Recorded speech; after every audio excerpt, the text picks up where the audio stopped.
The Calgary Flames had one of the roughest off seasons in the NHL. It was tough on the city of Calgary. It was tough in the locker room. It was tough on ownership and the GM. Or was it? Did they end up turning it around with a few magic rabbits out of the hat? We are going to talk about everything Calgary Flames in this series. We talk about everything you see up here in the table of contents, and we are going to break down the Calgary Flames additions, subtractions, draft pick, their coaching, Brad Treliving's cap management, and then we're going to tell you at the end what are the expectations this year for the Calgary Flames and what are their expectations after this year, the 2023-2024 season and beyond. How big is their window? Let's go ahead and answer all these questions and let's talk about everything Calgary Flames right now. The Calgary Flames start and stop with Brad Treliving. In my opinion, this is one of the best general managers in the league and one of the best GMs in the league. Adds an A coach in Darryl Sutter. Not only is he amazing at giving interviews and starting to become one of the funniest hockey personalities in the game, but he is one of the smartest hockey minds in the game. The old warhorse here has won multiple Stanley Cups. However, he doesn't end up getting a grade of A+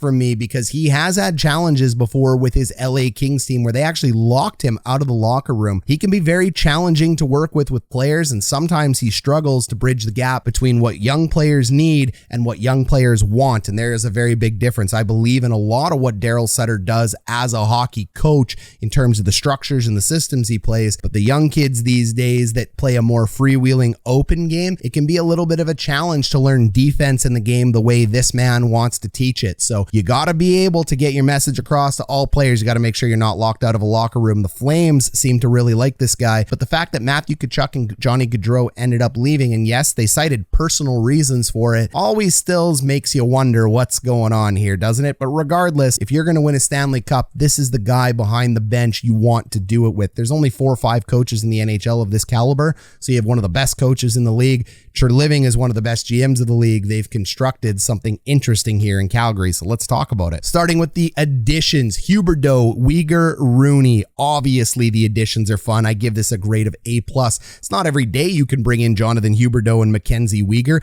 MacKenzie Weegar is a premier defenseman in the NHL. I have him ranked inside the top 30 right now, and you can go check out my top 30 defenseman rankings after this video. Jonathan Huberdeau led all wingers last year in points with 115. He has just been getting better like a fine wine. Took him a while to find his game when he came into the league, but now he has become one of the NHL's premier players. He has a GSVA of 4.9, which is a game score value add. His contribution to his team winning and scoring goals. MacKenzie Weegar is a GSVA of 3.7, so these are two of the most productive at their positions. You are looking at 30 goals for Huberdeau and 8 for Weegar, so that is a big contribution. Rooney is going to be a nice 4th line, maybe 3rd line player, but he's definitely a bottom 6 player for this team, a meat and potatoes guy for a guy like Darryl Sutter. The challenge when both of these players ended up coming over is they only had 1 year left on their deal. I told you Huberdeau would sign. He signed. They gave him a bag of money, and it was a big bag of money. Don't worry, we're going to talk about that big bag of money. MacKenzie Weegar, I do believe, is in the plans for the Calgary Flames, and I do believe he will sign. I believe he'll also be offered a big bag of money, but they will find a deal to get done with him.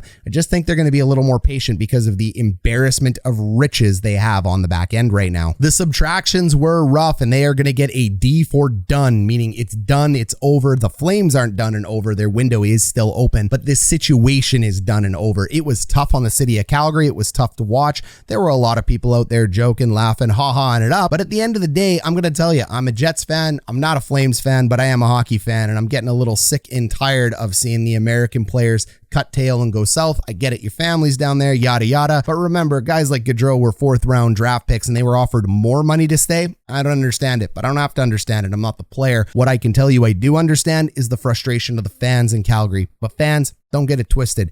We as fans are the only actual true part of the team. Everybody else is just a contracted employee. So they ended up swinging. They missed. They got Huberdeau and Weegar. Good damage control, but it's still a D for subtractions. When you lose Tkachuk and Gaudreau, a GSVA of 5.8 and 6.1, 2 of the top 10 forwards in the league last year, that's going to hurt. You were losing over 200 points, 104 and 115 specifically. You were losing 82 goals. That is rough. Calle Yarncrook and Eric Gudbranson, not big deals. These guys are depth and replaceable level players. They have a 0 in GSVA. Yes, 30 points. And I like Yarncrook. I think he's a nice addition over there for the Leafs, but I thought he was a nice addition for the Flames. He just really ended up being a middling 6 player. So I don't know if he'll end up taking a step forward, but no loss there for the Flames. Lots of depth on the Flames to replace what they lost in Yarncrook, and a lot of depth on the back end to replace Gudbranson. So no big deal there either. However, when I'm looking at it in isolation, I still got to give it a D, but don't worry, averages will always grade out here. Now we want to go ahead and take a look at their draft. The draft is also going to get a D because they had a lack of picks, but again, don't crucify me in the comments, or do. It helps spread this channel. So any comments you want to give, and shout out to my buddy Joe, who's always giving me the daily assist. Fist bump to you there, buddy. I always appreciate it. Go ahead, let me know what you think of these takes down below. It helps spread the love. And if you can't think of something down below, drop an emoji. But the draft is getting a D for me. Look, Topi is a nice pick at 59. Why is he a nice pick? When you go into Europe and pick up these Finnish guys, you never know what they're going to turn out to be. What I like about him is that he put up a lot of points with players his own age, and he put up a lot of points on the international stage playing for Team Finland. He really struggled playing with men, and that's okay. He's a young man. It takes a while to get accustomed. A second round pick, you're not slated to play in the NHL till you're 21, 22. So he's going to stay over there in Finland and develop for a little while. I truly think these players should always come over and play in the AHL. I think you got to learn the small rink, but that's an argument for a different day. He'll develop wherever he develops, and he's got a chance to play in the NHL. He's got a 33% chance, to be specific, like any second round pick. That's a 33% chance to play 100 games in the NHL and be somewhat of an impact player. I think this player has the potential to do it, but I'm not going to say he's not going to fully bust out. Then we've got a 5th, 6th, or 7th round pick. It's 2 of the 3 for Parker Bell and Cade Littler. I can't exactly remember, but it doesn't matter because pick 4 through pick 7 is all a 20% chance to make the NHL. The teams aren't great at ordering these guys. If they were, there'd be a higher percentage chance in round 3 than there is in round 7, and they're all roughly the same. So first round picks tend to hit, second round picks tend to drop off a cliff, but hit better than third round picks, and 3rd to 7. It's all the same. It's a random lottery at that point. So you may have no players in the NHL from this draft. You may have a couple. It's all going to depend on the wheel of expectations here, but I do have to give it a D. I give the Calgary Flames a full season grade here of a C+.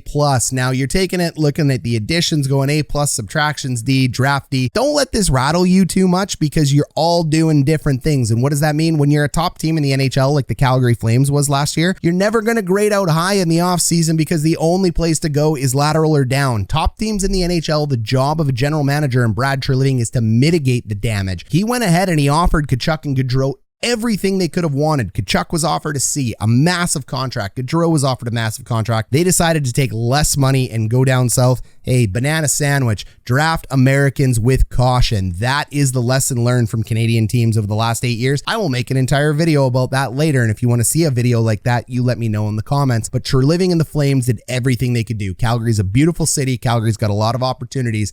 There's nothing wrong with the city of Calgary. It is one of Canada's best. They wanted to go. They wanted to go. So don't let the C+ phase you too badly. At the end of the day, Treliving's still an A+ GM. You got an A coach.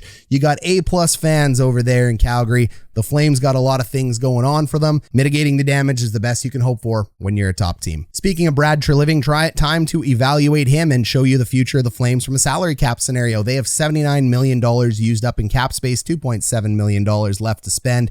This does not include Sean Monahan as he is sitting there right now on LTIR, but they have no dead cap space right now.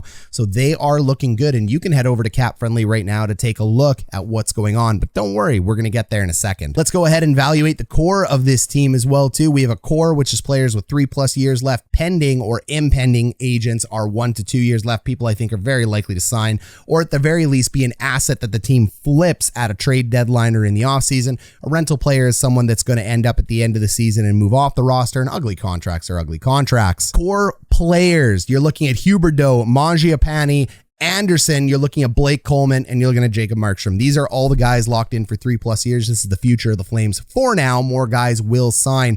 The Huberdeau contract is ugly, team. I'll be honest, it makes sense today. It's 115 points, and you need to keep the player. He's worth it. That's his market value, but he's 30 years old at the time he signs this. He is going to be 38 by the time it's done. When you take a look at guys in the league, everyone wants to point to Alexander Ovechkin, who looks like he can play till he's 45. Sidney Crosby, even after multiple concussions, is still the top of his game. Well, guess what? Even though those guys are past the 35-year age gap and there's no real sign of slowing down, in my opinion, that is not true for majority of players. Majority of players start absolutely falling off a cliff at 33 years old. So you got 3 great years with Huberdeau, and then you are at danger.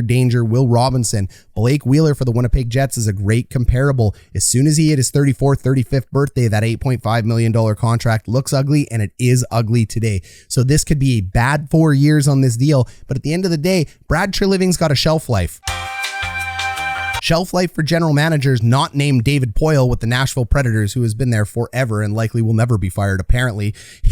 Look, hey, if Vince McMahon can get let go from his own company, so could Poile. But Poile is as pretty close to untouchable as it gets, it seems. But Brad Treliving, as good as he is, will only have a shelf life with the Flames, and he's been there for some time now. So I would push all my chips in. I see nothing wrong with this deal. You'll take a look when we take a look at our window here as we keep going through this exercise, why he made that deal.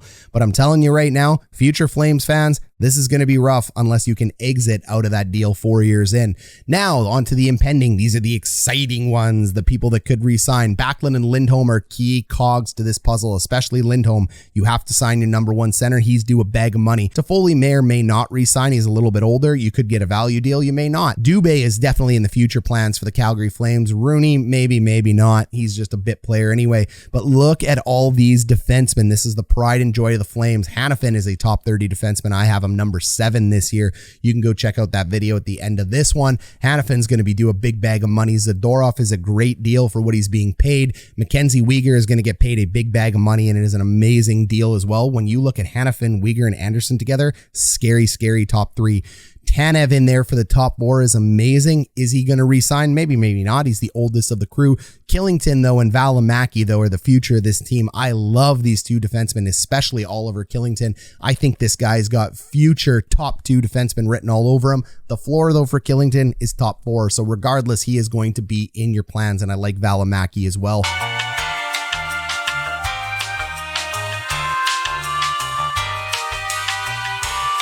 Your rental players, look, I'm not going to put Monahan and Lucic in the ugly category. Why? There's only 1 year left. So there's no point in putting them in ugly because they're not going to be there for very long. Then you got Dan Vlader, Darth Vader over there. You never know if he'll get re-signed or not. You never know with backup goalies. And then you got Trevor Lewis, who's definitely a 1 year rental. Ugly contracts, I got to think I put Huberdeau in this category. I understand why it happened. I think it's got to happen. I think we're in the honeymoon phase right now and you're going to be pumped about it. But come back and find me in 6 years when we're over 100,000 subscribers. And let's see how that contract's doing, shall we? And if you watch this channel for 6+ years, I don't care if I'm right or wrong. Thanks for being here. So let's jump over to Cap Friendly so you can visualize everything I just walked you through. You can take a look at what they have projected for cap space. And now you can see here as well, Brad Treliving's done a great job of protecting his draft picks. He's got 4 first-round picks, and whether or not you make picks with these doesn't matter. These are cash dollars in the bank that you can use to bring in guys at the deadline if you want to make a push.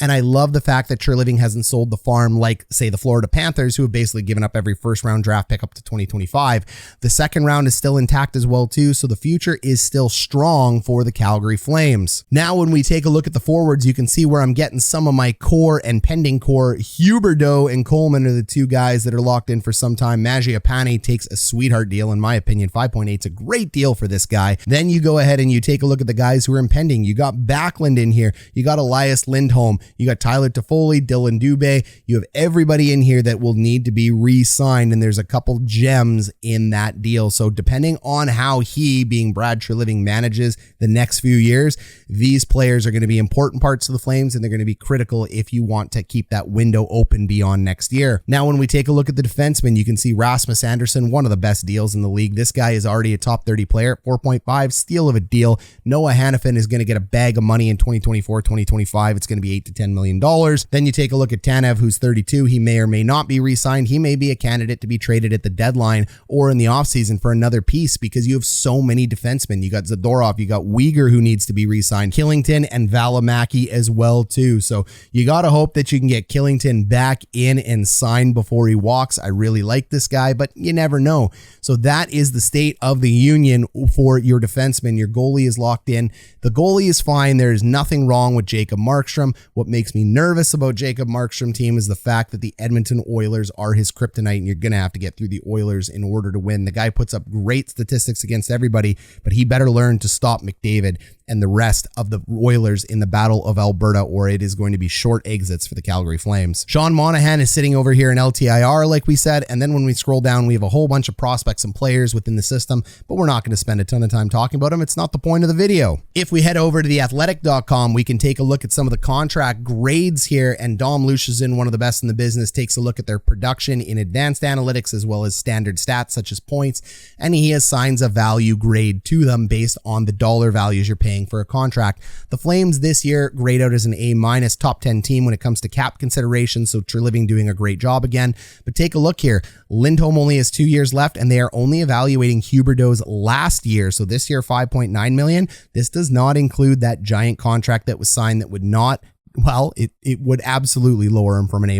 Let's be honest. It would end up in the B to the C category for sure. I think it would end up way down in the C category. It's very expensive. Then you look at Dubé, Toffoli, Backlund, Lewis. They're all graded okay. And don't worry too much about guys who are C's, Rooney, Coleman, Monahan, and Lucic. Coleman's the one that makes me nervous because there's 5 years left. He's going to have to step up and contribute a little bit more. He's a very good player coming over from the Tampa Bay Lightning, but this guy needs to play into the deal that he ended up signing on the free agent market. And free agents are always overpaid. That's why their contract grades always grade out poorly. Then you take a look at the defensemen. They are all beautiful. I love every contract in here. Zadorov ends up a little bit lower, but I expect him to bump back up this year. So those are the contract grades. It's missing Killington. It is missing Mangiapane, but the contracts that they've just re-signed right now, the 2.5 million and 5.8, they would grade out very good in this model, B or better for both of them. So what are the expectations for the Calgary Flames going forward? Well, first, I want to go ahead and tell you guys all to drop a thumbs up and subscribe down below. We put a lot of work into this channel and we love the growth that we've been having. So if you're a lurker, hit that subscribe, help tick up those numbers, and the thumbs up helps share the video. I've already asked you to comment. I also want to thank our members and our super fans. If you want to be a super fan, click the join button down below. But big shout out to all you guys. And Lance, don't worry, I am definitely doing an Edmonton Oilers tribute to you, but I wanted to wait because I do feel like Edmonton isn't done in free agency yet. So a little bit of patience, my friend. All of our executive members, all of our lower bowl members, big shout out for being here. Now let's find out where I have the Flames sitting this year. The expectations for the Flames, the conference finals for me. Now that doesn't mean they won't win the Stanley Cup and they can't win the Stanley Cup. This team is making the playoffs, and I think this team is definitely going to be a top 4 team out there, but they have to get through the Edmonton Oilers. If they cannot get through the Oilers, their risk to miss this is medium. The Oilers are going to stand in their way, and I hate to say it, but I think the Oilers have the better team this year. Last year, I liked Calgary better. This year, I like the Oilers better. Hey, I picked Calgary last year, and I didn't pick the Oilers. The Oilers won. Maybe if I'm picking the Oilers this year, Calgary will win. Who knows? I'm a Jets fan. Good luck, Alberta. I'm just here to watch some good hockey and eat some popcorn. But I do have this team is still in the conference finals. The risk to miss is medium. You never know who's going to end up winning the Stanley Cup because I've always believed you just got to get into the playoffs. There is luck involved in the Cup. There's injuries, there's matchups. There's a lot of things to consider that is outside the team's control. Yes, the best team does win the Cup, but you got to be able to win rounds in order to win the Cup. And sometimes that has to do with matchups and injury history, and you can't control either of those. 2023 and beyond, they're going to be a playoff contender. Next year, they're for sure a playoff contender. Outside of that, depending on how Treliving ends up dealing with those contracts that only have 2 years left, they could move back into conference finals or Stanley Cup contender. This team could be good for a very long time, the 4 years that Markstrom has signed, or this team could end up falling off a cliff in 2 years, depending on how Treliving manages his contracts. Only time will tell, but next year is what we truly care about. All right, Hot Garbage sports fans, hockey fans, Flames fans, thank you for being here. We appreciate you staying up late, waking up early, or taking a view of us while you are at work. Hopefully you're on break, and if not, hey, way to get paid to watch a video. We'll catch you guys in the next one when we cover our next team.